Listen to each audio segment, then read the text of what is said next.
of Death Row Records, which I'm sure you've heard of him. He was, and I didn't know this either, he was driving the car when Tupac was killed. I did not know that. There's a lot I didn't know. I thought I knew everything, but I don't. Turns out. I thought I knew everything. Turns out I don't. So Suge Knight was driving the car when Tupac was killed. Suge Knight is the biggest suspect in most theories of orchestrating Biggie's murder. So in Randall Sullivan's 2002 book that I mentioned, Labyrinth, which I read parts of, I'm gonna fucking read the whole thing. Yeah. He digs into it further. He digs into the case like further than anyone else has. He gets like deep into it, like publicly has at least. So most of Randall's conclusions and theory are based on testimony from former LAPD detective Russell Poole and FBI agent Phil Carson. So I'm going to talk about that. So Randall Sullivan, in his book, comes to the conclusion, like many others, that Suge Knight, along with corrupt LAPD officers, killed Biggie, specifically Officer David Mack, and he's named in fucking everything. Wow. Sullivan believes that David Mack helped Suge arrange the murder, and a man named Amir Muhammad pulled the trigger, like they hired someone. Side note about David Mack, soon after this, in November 1997, so a few months later, there's this whole other conspiracy with the LAPD that I read this whole other article on. Wow. But David was part of this conspiracy, and he was arrested because he took part in a bank robbery where $722,000 was stolen.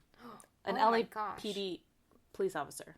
Okay. And he spent, so David Mack, the LAPD officer, spent 14 years in prison. Oh, wow. FBI agent Phil Carson, this was his theory too. So he went to visit David Mack in prison to question his involvement in Biggie's death. Yeah. So while there, he tried to question other inmates as well. 2 different inmates, like when he talked to them together, told FBI agent Phil Carson that they would each take 20 extra years in prison rather than speaking against David Mack.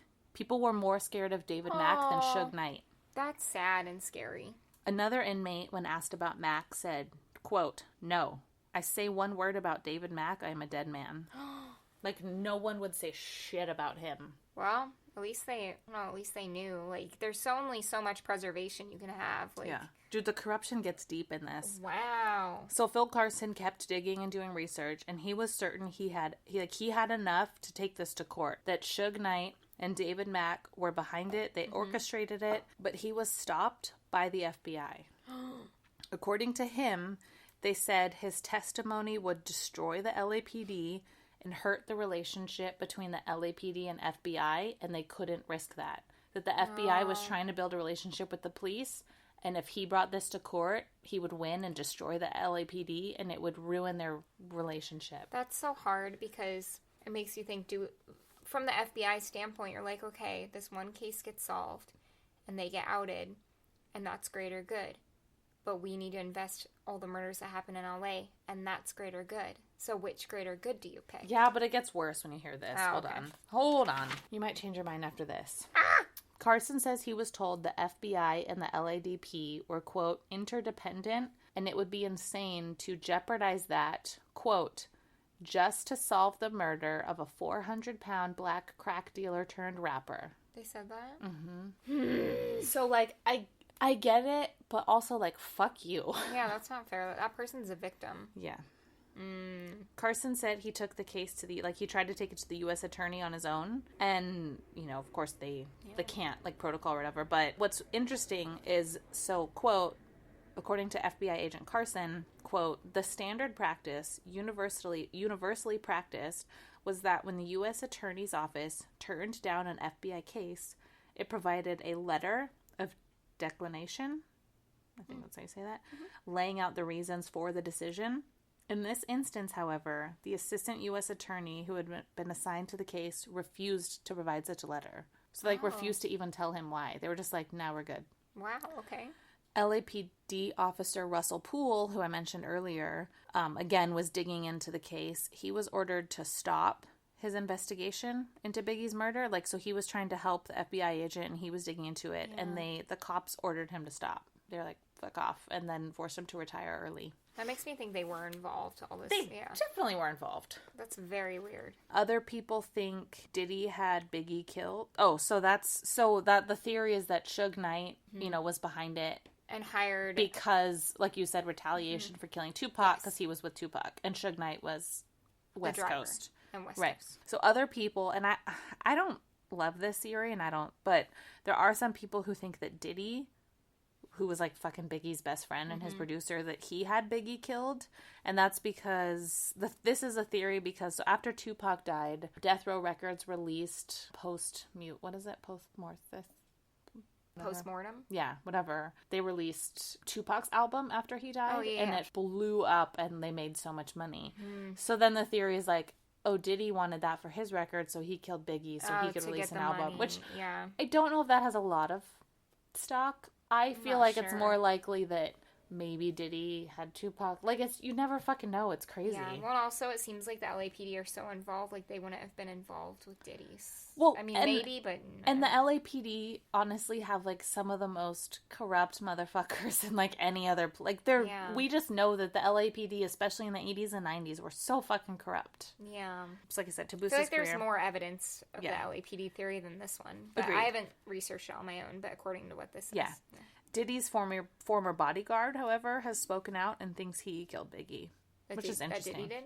Oh. Diddy's bodyguard is like, I think he did it. Yeah, Oh. which is just interesting. It's odd because they were best friends, so that's also a strange layer. What's also strange is Biggie's mom, Valletta, has spoken out, and she believes that Diddy and Suge Knight together killed her son. She thinks, and I don't know, call it a mother's intuition or call it grasping for an answer. Yeah. I mean, I don't know. She thinks they did it together.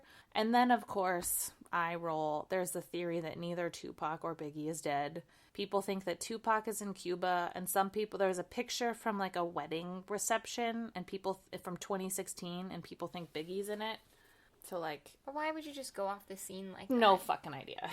But so that is the story of Biggie's life and murder. Wow. I did not expect that. I had a lot of, I don't want to say fun, but it was really interesting to research. I fucking think that it was the record labels and the like, they were all working together. Yeah. And we're never going to know because the conspiracy and the corruption runs so deep. They're going to take it to their graves. They're never going to admit it. I also wonder, which I'm sure this gets talked about too, and I haven't done enough research to know if this has any validity, but I also wonder if it was just some random person that was like, you killed the person I love. Like, I'm West Coast and you killed Tupac and I see your car and I'm going to follow you and kill you. I don't know. I mean, he was in California, which wasn't his territory, but I don't know. I guess people think it was like a hit. Gunning someone down on the street is like a fucking hit. You take a hit up. And it's the same way Tupac was shot. That's why it seems more retaliation. Yeah. I'm really curious what you guys think. Tell us. Reach out to us because I really want to know what everyone thinks. Yeah. It's a fascinating case. Yeah. It's just... Good theme. Well, interesting. And we're so young. Yeah, 24 and 25 is ridiculous. We're babies. And on my way to work, I can't even, I love both of them. Yeah. I love their music. On my way to work, I don't listen to it, but I've heard songs before. Yeah. It's crazy to me to think that both Biggie and Tupac died so young. In the grand scheme of things, they didn't release that much music. No. Like two albums. No, it's not. It's no music in the grand scheme of things. But they are so influential. Even after one album, Biggie's statement where he's like, dude, that dude hated me, so his whole coast hated me. Yeah. I hated him, so my coast hated him. They were so influential. Yeah, even with and limited. Talented. And their rap is very different. Tupac was so far ahead. Now I'm getting crazy, but Tupac was so far ahead of his time, and just the things. Yeah. I'm crazy, but You're not crazy. It's frustrating when... Well, it's the reason you don't like unsolved cases. It's like frustrating when you just don't know and there's so many conspiracies and you can kind of see all the ways. Yeah. You're like, I could kind of see it this way and this way. Yeah. And you know somebody knows. You know multiple people know. Oh, yeah. And they're not saying a word. And they're just, we probably aren't going to know. Maybe someone on their deathbed. Yeah, one of these guys in the prison. Yeah. Maybe on their deathbed. But it's talked about... Like I said in that song with Eminem, when he's like, did he admit you put the hit out? Like, yeah. And then at the end, he's like, just kidding, you know I love it. But it's like, there's multiple rap songs where they talk about it. Like, it's very... It's crazy. It's still a talking point. A big talking point. Oh, yeah. It will be forever. Didn't happen that long ago in the grand scheme of things. Yeah. Yeah. So that's my story. Good job. And I'm sticking to it. That was fun. Yeah. Office party. I mean, the episode was fun, not the party and bullshit and party and bullshit. Yeah. I hope you guys liked it. There were two very different stories. Very different. So no matter what you like to hear or learn about, you probably got something for you. Yeah. I will say I'm going to try bar method. Has anybody tried that before? It's like yoga, Pilates, ballet, fusion. I'm going to try it. I do the bar method at happy hour. Good one. Anyways, if anyone's done it before, I'm curious to hear how it went. Because I'm going to try that, and I'll let you guys know in the next episode if I liked it or not. Yeah. I have a joke. I want to hear your joke. Do you know that green is my favorite color? No. I love it even more than blue and yellow combined. Oh, that's cute. I like that. Thank you.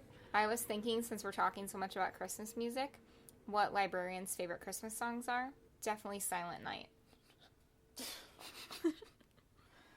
That was good. That was cute. Thanks. Try some seasonal ones. Okay, a few things. House cleaning notes that we're doing at the end. We want you to check out our Patreon. We have 2 new patrons. Yes, we do. Jana and Danielle. Welcome to the Luminol family. Welcome to the family. If you want us to stop that, let us know in the Patreon group. But I won't. She's not going to stop. I refuse. She will not stop ever. Check out our Patreon. It's kind of difficult to find. You have to type in patreon.com/luminolpod. And then it will say, are you 18 years or older? And you say, yes, even if you're not. We're not telling you. We are not condoning that. I love, there's been times when I've gone to Google like a brewery website if I want to see their menu. Oh, yeah. And it's like, are you 21? Even if I'm not, I'm going to say yes. Yeah. Like, fuck off. Sometimes I put that I'm like 180 years old. I'm like, yes, I was born in 1849. No, they're all just yes or no. It's like, are you... Some of them make you put your birthday in. Oh, well, the Patreon's like, are you 18 or older? Yeah, the Patreon. Yeah, I'm 14. What are you going to do about it? I'm going to say yes. Prove it. Yeah, I'm 18. But we're not condoning lying about your age. We won't tell your moms. Thanks, new patrons, for joining the fam. I do have a funny story. You do? I've been telling everyone at work that they owe me money. Yeah. And I'm like, I have patrons. I said, people pay me to talk. I talk all day at work. You guys owe me money. I was like, you owe me $45 for that conversation. I use that all the time now. Excuse me, people pay to listen to me talk. Yeah. So that's how Sarah and I decided you can win any argument that we can with our significant others. Yeah. Like when Evan is getting on to Sarah, I'm like, Evan, people pay her to talk. Does anyone pay, or people pay to listen to her talk? Does anyone pay to listen to you talk? Shut the fuck up. I don't. Evan looks so salty. Evan doesn't think it's funny, but I'm like, argument 1, bitch. Got him. 10 points to Gryffindor. Woo! Are you a Gryffindor? I'd like to think that I am, but I don't know. Have you taken the official test? Yeah, and I got Gryffindor. Oh, yeah. But I don't trust myself. I did get Gryffindor. Like you're a Slytherin. Don't look at me like that. But I also don't trust I think that when questions came up, I was like, if I answer this, I'll be put in Gryffindor. I think I cheated. Then you're definitely a Slytherin. You're like, yes, but I cheated. Are you going to bed soon? Am I Slytherin? Okay, we're done. We're sorry. Okay. On that note, and on that terrible note, bye, kids. bye, Illuminati.